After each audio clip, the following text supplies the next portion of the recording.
Hello everyone.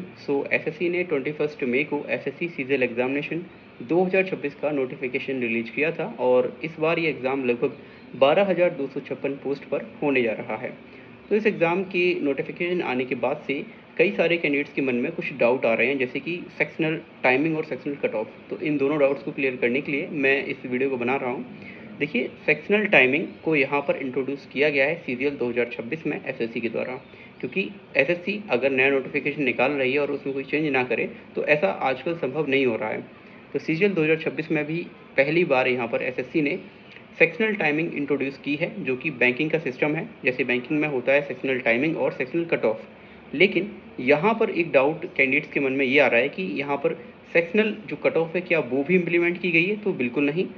Sectional timing ही यहाँ पर केवल ली गई है। जैसे आपका प्री और मेंस एग्जाम हो रहा है, प्री में आपका 60 मिनट आपको मिलते हैं, हर एक जो आपका पार्ट है, सेक्शन है, उसके लिए आपको 15 मिनट दिए जाते हैं। 25 क्वेश्चन आएंगे और 15 मिनट में आपको हल करना है, जैसे कि नॉर्मल आप करते हैं। लेकिन इस बार वो कट ऑफ सेक्शनल जो टाइमिंग है वो इस तरह से रखी गई है कि 15 मिनट आपको मैथ्स के लिए मिलेंगे, तो केवल आपको मैथ्स के लिए ही यूज़ कर पाएंगे आप उसे। जैसे ही आप मैथ्स से सेक्शन के 15 मिनट कंप्लीट होंगे तभी आप दूसरा यहाँ पर सेक्शन खोल पाएंगे। 15 मिनट पूरे होने के पहले आप स्विच भी नहीं कर पाएंगे। ठीक है, आपको यहाँ पर 15 मिनट जीएस के लिए मिलेंगे, 15 मिनट इंग्लिश के लिए मिलेंगे, 15 मिनट आपके रीजनिंग के हो गए, 15 मिनट हो गए मैथ के लिए। सेम ये मेंस में भी यही किया गया है। आपका जो मेंस में सेक्शन 1 है उसमें आपकी 30 मिनट मैथ के लिए हैं और 30 मिनट रीजनिंग के लिए। और सेक्शन 2 में आपकी जो जीएस का पोर्शन रहेगा और इंग्लिश का, तो इंग्लिश में 45 क्वेश्चन होते हैं, तो वहाँ पर आपको 40 मिनट दिए गए हैं। और जीएस के लिए जो 25 क्वेश्चन होते हैं वो आपको 20 मिनट्स दिए गए हैं सेक्शनल टाइमिंग के रूप में। लेकिन किसी भी स्टेज में सेक्शनल कट ऑफ नहीं रखी गई है।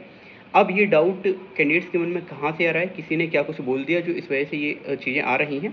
देखिए, पहले भी ये और होता था, नोटिफिकेशन में ये मेंशन किया गया है। मैं आपको यहाँ पर दिखा दूंगा कि किस तरह से दिया होता है कि जो आपके यूआर कैंडिडेट्स हैं उनको 30% मार्क्स कम से कम लाने होंगे, तभी उनके मार्क्स आगे काउंट होंगे। और आप एक बार सोचिए, अगर यहाँ पर 30% जो लिखा हुआ है, 30% और 25% SC ST के लिए, अगर आप इतनी ही कट ऑफ क्लियर नहीं कर पाएंगे तो क्या लगता है आपको मेंस की कट ऑफ आप क्लियर कर लेंगे, जो 80-90% जाती है सीजीएल की, क्या आप उसे क्लियर कर लेंगे?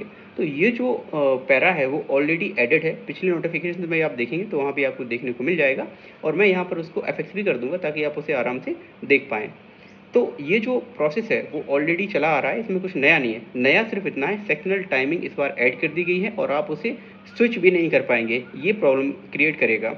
अब यहाँ पर आपको एफिशिएंसी देखनी होगी और कौन से क्वेश्चंस आपको छोड़ने हैं, ये अब मैटर करेगा। तो आई होप ये जो डाउट है वो मैंने क्लियर कर दिया होगा। और अगर आपका कोई भी डाउट रहता है तो आप कमेंट में लिख सकते हैं और मुझे बता सकते हैं, मैं उस पर वीडियो ज़रूर बनाऊँगा।